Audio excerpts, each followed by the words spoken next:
involves TIFs or tax increment financing. It makes no changes to the existing structure and it would remain in place. However, it would add an additional option that cities could choose to negotiate with developers on, where with a TIF, it's a revenue bond guaranteed by the taxes paid from the development. And this would allow for the developer to guarantee that bond so that they could get the bond within a shorter period of time on the front end versus waiting a year to see if the taxes meet the revenue projections. And so it would free up, it would allow for this money to be available to the developer on the front end of a development. And that's an explanation of what the bill will do. Are there any questions? Seeing none, for a motion. Motion is title sufficient, do pass committee sub. Motion is title sufficient to pass committee sub. All those in favor signify by saying aye. Aye. All opposed? The ayes have it. The ayes have it. Next on the agenda is Senate Bill number 2873. And we'll recognize Senator Boyd. Thank you, Mr. Chairman. This bill comes to us from the Department of Revenue. Last year we passed, I don't know if y'all remember, we passed a piece of legislation where the Department of Revenue would go out and check to make sure that that the cigarettes and the products being sold were actually on the registry. We had a number of vapes and things like that were being imported in from China and were not actually on the vape registry bill. Many of those vapes are actually illegal in the countries that they originate from. They can't be sold in those areas.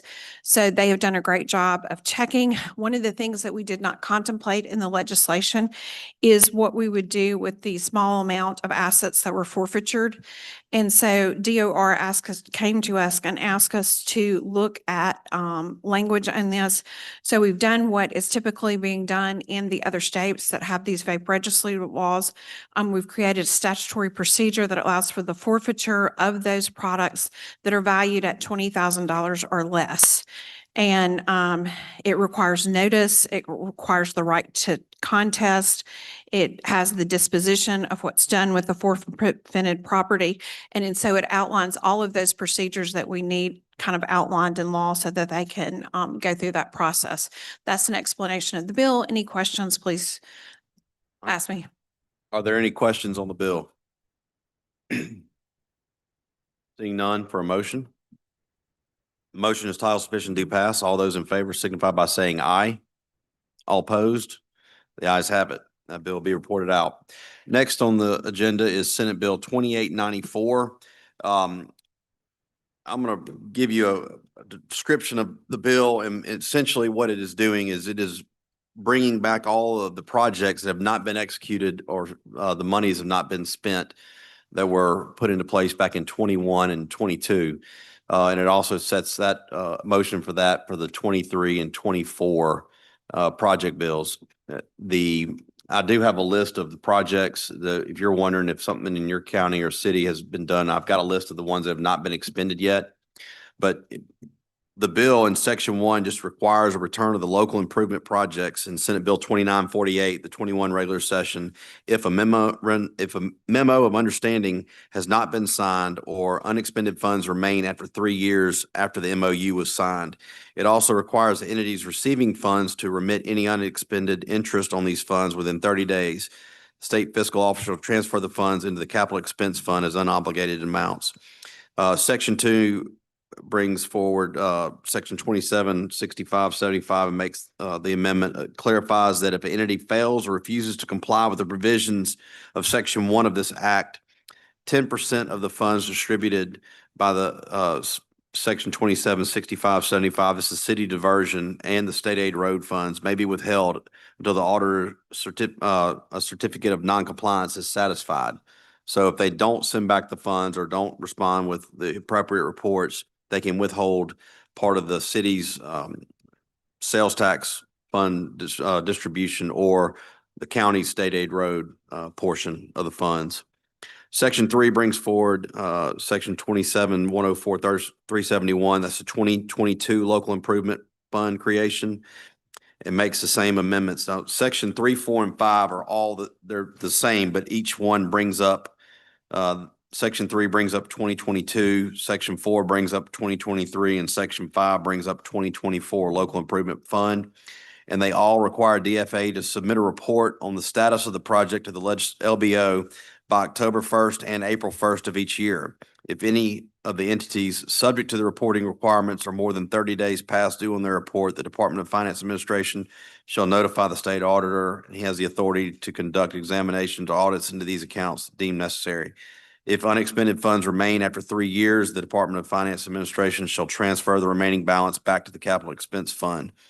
1 6-month extension may be granted on all of these. So, after the effective date of this bill, there will be an opportunity for every entity to apply for a 6-month extension, regardless of when the funds were taken or when the projects were put into law. And then after 6 months, they would have to remit any unused balance, or if they haven't done the project yet, those funds will go back to the state. We do need to have an amendment, and I'll make the amendment on line 709, and it starts at 704. If unexpended funds remain after 3 years from the date of execution of the memorandum of understanding governing the project, the Department of Finance Administration may grant 1 6-month extension to the 3-year deadline under this item pursuant to a written request from the entity. And the amendment is that they would have 60 days from the effective date of this law in order to apply for that 6-month extension. So if we don't set some time period, it can go on in perpetuity and really defeats the purpose of the bill. So they'll have 60 days from passage of this effective date of this bill to file for a 6-month extension on any project out there. So are there any questions on the amendment? Seeing none, all those in favor signify by saying aye. All opposed? The ayes have it. Okay, great. All right. Are there any other questions on the bill? All right. Motion is title sufficient to pass committee sub. All those in favor signify by saying aye. All opposed? The ayes have it. Next on the agenda, we will skip first one. We'll go down to Senate Bill 2910, and I recognize Senator Sparks. Thank you, Mr. Chairman. Senate Bill 2910 is a bill this body has seen before. It addresses the net pension liability under the PERS system. As you've probably heard me say on multiple occasions, the $26 billion PERS unfunded liability is not a liability of the state in total. It is a liability of all of the employers in the PERS system, which includes cities, counties, units of government, IHL, community colleges, et cetera. And this bill, Senator Blunt and I have co-sponsored the last few years, simply says that if there is a termination of any unit of government that chooses, or an employer, shouldn't be a unit of government, any employer, that they would simply have to settle the books. They already have to list this amount on their statement of financial matters at the end of each year on their balance sheet under GASB rules. So this is just making the note that if they decide to exit, they just have to settle the books. That's a brief explanation of the bill, and I would be glad to yield any questions.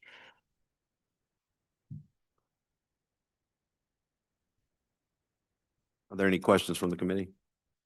All right, seeing none, for a motion. Title sufficient, do pass. Motion is title sufficient, do pass. All those in favor signify by saying aye. Aye. All opposed? The ayes have it. Next is Senate Bill 2911. Senator Sparks. Thank you, Mr. Chairman. Senate Bill 2911 addresses an issue that I have been hearing from our first responder community. It's also an issue that Senator DeBar has had a bill in education, and there was a bill this body passed a couple of years ago allowing retirees in the PERS system to return to work in some capacity. There are provisions currently for return to work once someone has retired through the PERS system, and it's generally capped at 25% of your high four, or 50% work, 50% pay. We're not removing either one of those. We are adding an additional option.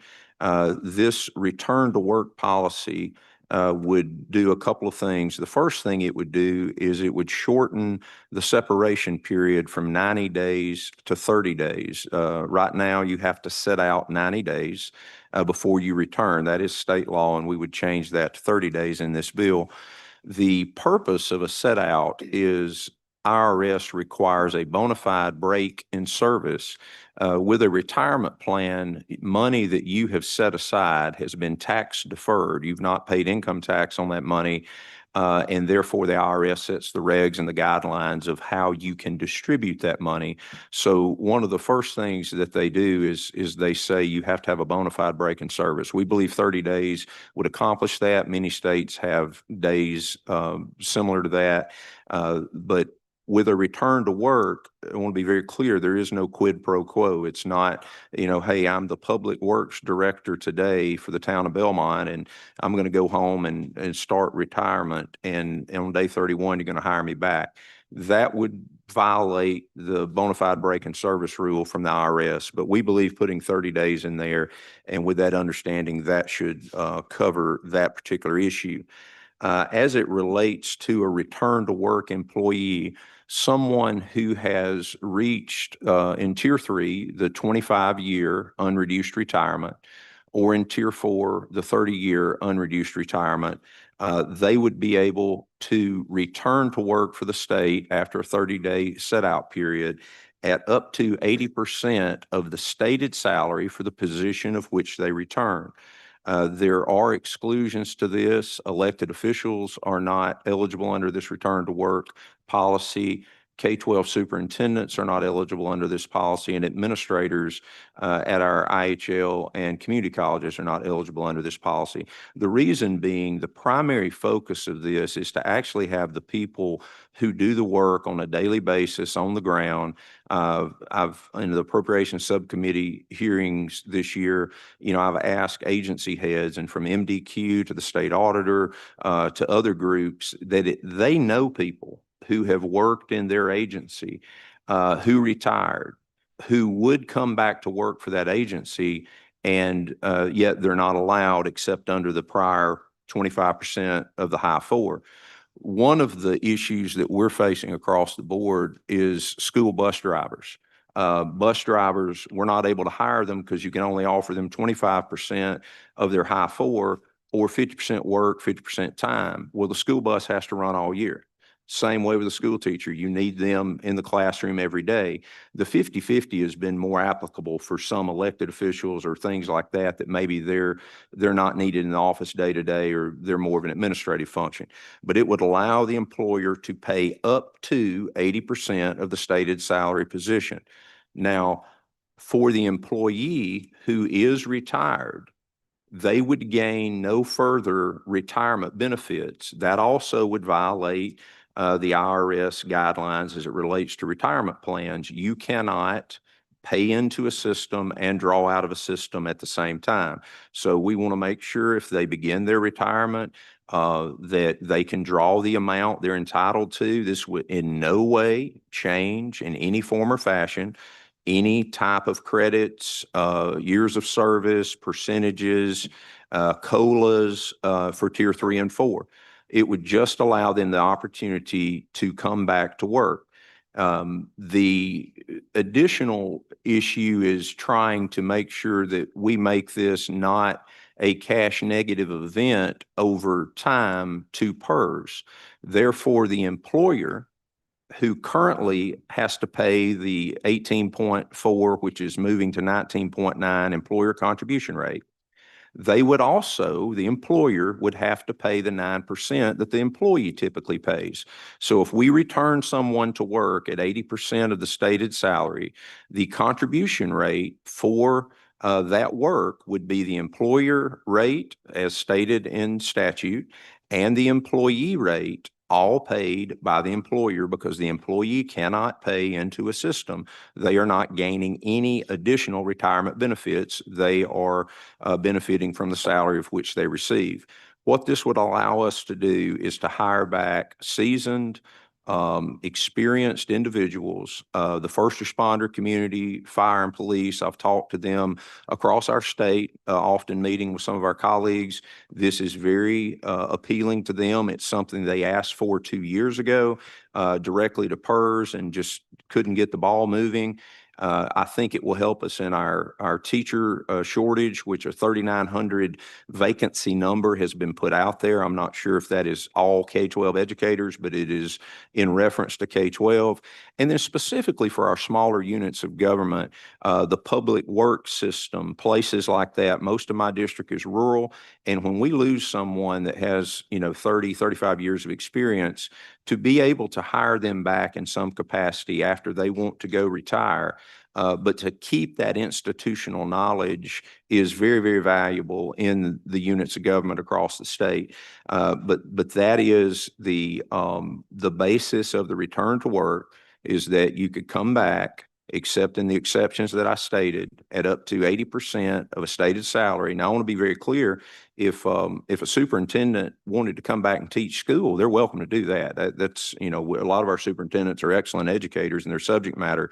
But we're not going to have superintendents, administrators, IHL, community college in this program, as well as elected officials. So that is what the bill does, Mr. Chairman. I would yield to any questions at this time. I don't believe, excuse me, one last thing, and it's the very important matter that I often hear from retirees.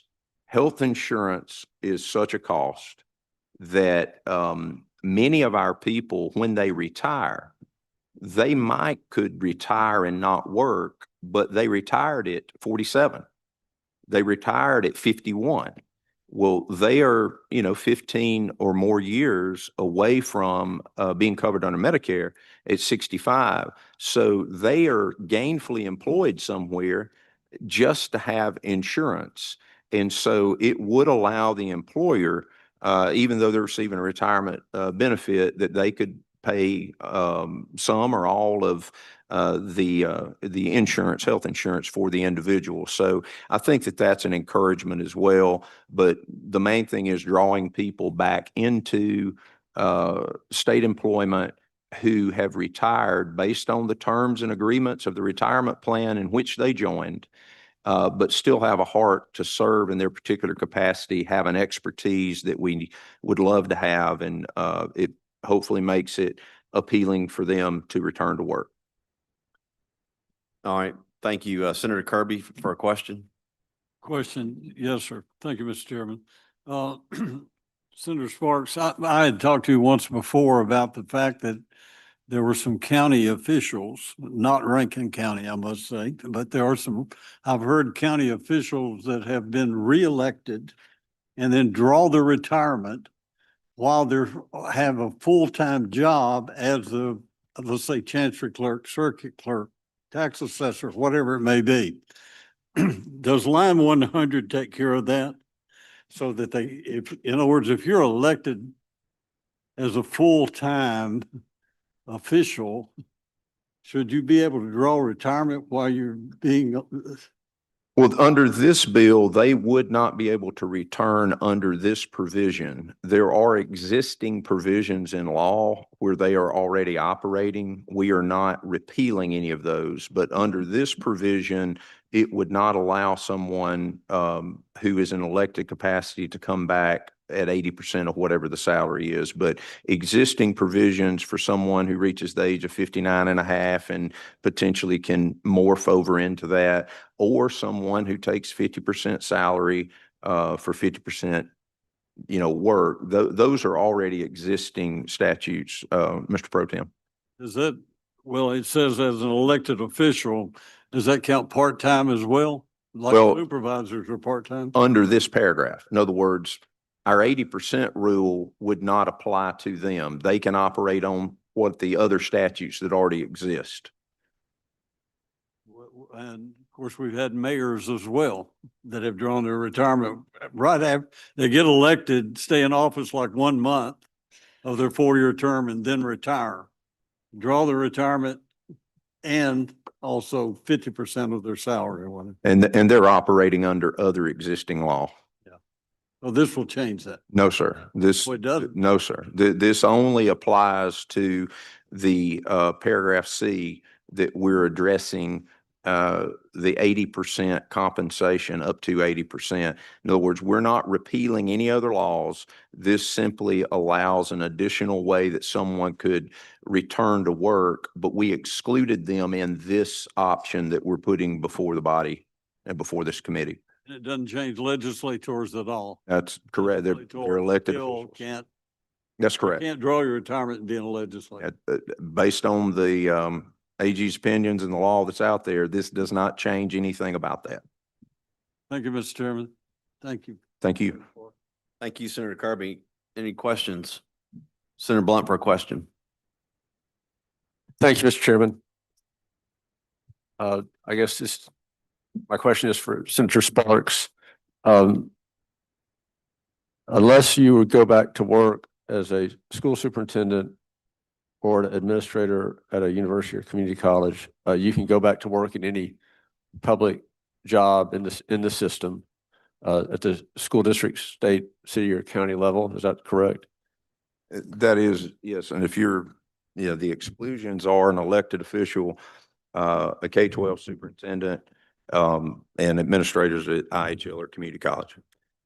Do you have a finding from the actuary for the PERS board on what this will do to the funding level of the retirement system? Well, whether it will help the retirement system, potentially hurt the retirement system, or any analysis from them as to whether this is going to put the system in a stronger position or a weaker position? Sure. I actually spoke with them as late as today at 11 a.m. Gone over the details of this with them. I have asked them for detailed actuarial analysis. They have told me they're very close. We've had some very interesting discussions in that if someone chooses, you've got two pools of people, Senator. You have people who are active in the system today that are working, and there are, as you well know, 20 some odd assumptions that the actuaries use to determine what they believe our funded ratio and other things would be. One of those is the retirement assumption. They make an assumption, how many years people are going to work, what age they're going to retire, and things of that magnitude. Anytime they change one of the assumptions, it changes the total outcome. I believe you remember this year, one of the things that they changed was the mortality assumption. And by suggesting that assumption to the board and the board adopting that assumption, it increased our liabilities by $1.65 billion. And the only logical conclusion you could draw is the mortality table that they adjusted to was that people would live longer. Therefore, it would cost more money, and therefore the liability would be higher, because the mortality table they were operating under while that person worked and paid contributions did not reflect that. So their assumption changes every year that impact how they calculate the totality of the unfunded liability.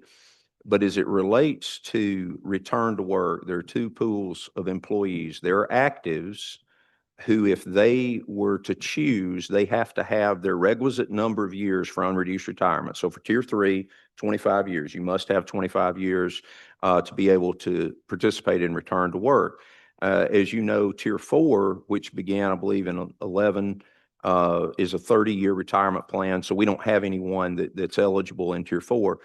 So the question the actuaries have posed, and what I've posed to them, is that if someone makes a decision in one manner, is enticed, if you will, to retire and begin their benefits and then return to work, that it changes the retirement assumption. So that becomes a negative cash event for PERS because you start paying this person immediately their retirement benefits that they've earned. And the actuary assumes, but for this legislation, that particular employee may have worked 4 more years. So they start their check 4 years earlier.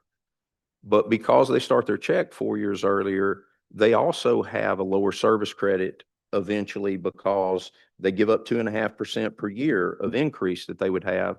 And the actuaries assume a 2.65% payroll growth annually. So if I leave work 4 years early, in an example of, let's say I make $50,000, it's about the average wage in state and PERS employment, is that I would be giving up 10% of a service credit more. I'd go from 50% to 60%. And I would also be giving up 2.65% annually in payroll increases based on the actuarial assumptions. So when they cash flow it, about 15 years into it, it cash flows positive. So they're going to bring forward something with specificity, which I've asked for. Today, they threw a number at me, and I asked the follow-up question: if I cash flow positive for every retiree who returns to work after approximately 15 years, that's roughly what I calculated. I told them what I believe. They've come back and say that is correct. And I asked them the all-important question of what's average retirement age and what is the mortality average death age. The average retirement age was 59. The average death age was 82. That's 23 years, if my math is correct, and 23 is greater than 15. So if you live 15 years in retirement, then even the actuaries say this cash flows positively for the system. And since the actuaries assume we live 23 years after retirement currently, then actuarially I'll have a hard time believing they don't find it to be cash flow positive. Now, just like with pay raises, when you take money today, we give a teacher pay raise, for instance, it kind of confuses folks, but because that pay raise is greater than the anticipated pay raise, it has a negative impact on future liabilities. But yet, over the years of service, we collect the contribution.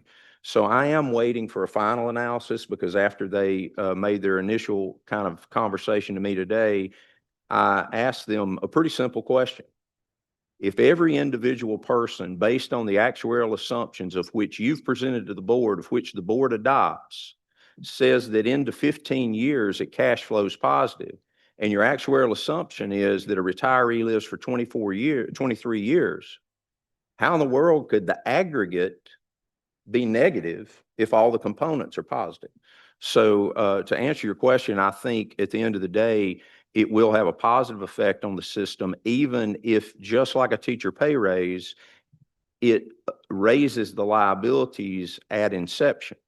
But that's just for the active employee people. The main people that I'm hoping that we see come forward with this particular return to work plan are people who are already retired. My conversations with law and fire and folks like that, they know of people currently they could hire who this legislation would not change their retirement assumption because they're already retired. And each of those people who return, and if you assume a $50,000 position, 80% of that's $40,000. You have to pay both sides of PERS from the employer standpoint. It's approximately $11,500 cash infusion to PERS for each already retired person who returns. So that is what I'm waiting on. I have asked them to deliver us something. Of course, we're in committee right now. I would hope to have that before the floor, Senator. But that is the analysis that I have done. It is the language I presented to them, and it is the analysis that they have. And I did ask them that very direct question: if you agree with me that it cash flows positive on every individual at approximately the 15-year mark, and we currently live 23 years after retirement, then it must be a net cash positive. And then all the retirees who come back, there's no question that's a cash positive because they're actually going to fill an unfilled pen. And that's one of the things in government today. we have appropriations every year that the pens are unfilled and you collect zero contribution on an unfilled pen. So if we're able to bring people back, not to mention, that experience and things of that magnitude, that they bring back to either the classroom or to the community, we're also able to generate contribution for PERS that has no liability attached to it. So when you add those two things together, I'm very confident that it is honestly a cash positive position for PERS, while it may not be in year one. I know that's a long-winded answer, but that's the answer they gave me. Well, that's a lot to take in, but I think I heard you say no, not yet. But in fairness, to have something on paper, yes, Senator. Um, that's an awful lot to take in, but it looks to me that essentially 99% of current employees would probably be able to go back after 30 days and go back into the job they already had. And I think it certainly would be helpful to me. And I think everybody else, if we wait before we take this bill up on the floor and see what the actuaries say in a concise manner so we can know whether this is good for the system or not. Thank you. And I think one thing, if your level of confidence is that, 99% of retirees would take advantage of this opportunity if they were still in the working age. My mom, God bless her, is in her 70s. She's probably not going to come back to teach like she did for 27 or so years. But if you're confident that many people come back, then it makes it even more cash flow positive, because I also share that belief that we have a lot of people out there, if they had the ability to come back at a reasonable wage, that they would, and especially with health insurance being one of the great things that people need, and we would benefit as a state, because if it was actuarially neutral or even a negative actuarial potential of a small magnitude, the real issue would be service to the constituents of the state of Mississippi. Hiring somebody straight out of college, taking someone that has no experience versus having someone who's had experience. And the other thing, Senator, and I would love to work with you on this, is that it very well may cut down on a lot of the contract work where people are contracting around PERS and they're contracting around the contribution. But given the fact that they could actually hire, we would probably have a better chance to say, stop telling us you cannot hire qualified people, so you're contracting around and paying more than what you would have paid and avoiding the PERS contribution. So that may be a side benefit to this opportunity. Thank you. Any other questions? I have a question, Senator, Chair. you're recognized for a question. Yes, I just want to know if a survey has been done to say that people would come back to work at 80%. Not any official survey that I'm aware of. I do know that the police chiefs and the sheriffs approached PERS 2 years ago to ask for something similar to this. They firmly believe they can hire. My conversations with them believe they can hire. And I did have one of my own constituents text me to want me to explain Senator DeBar's bill. And I know his wife's a school teacher because it's in my area, and that, she very well likely might want to come back. So, the good thing about it is if people choose not to utilize it, we'll recognize that it has no actuarial impact.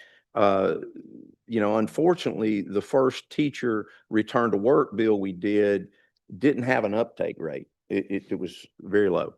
Well, I just want to know from being an educator, why did we select an 80% to offer people to come back to work and do the same job? Well, first of all, 80 is more than 65, and that's what we offered them in the first bill. So I agree with you. And I certainly wouldn't have a problem with looking at, 85 or 90. But when you are requiring the employer to pay both sides of PERS, you are also looking at what cost factor is there. Plus, as a retiree, if you're drawing, let's say 50% of your salary, the state of Mississippi does not tax, state retirement benefits. So, you're starting out with actually, if you're drawing $25,000, you're drawing half of your 50. That's a good start. And so 80% would literally put you above what you were making between the two. So that was kind of where we landed on that number. I was hoping that was enticing enough, but also not too enticing that the PERS board said we're going to change the retirement assumption. Thank you. Thank you. Thank you, Senator. Any other questions of the committee? All right, seeing none for a motion. Title sufficient do pass. Committee sub. All right. You heard the motion, title sufficient to pass committee sub. All those in favor signify by saying aye. Aye. All opposed? The ayes have it. The ayes have it. And I believe that is all of the bills we'll take up today. So there's a motion to rise and report. All those in favor say aye. All opposed? The ayes have it.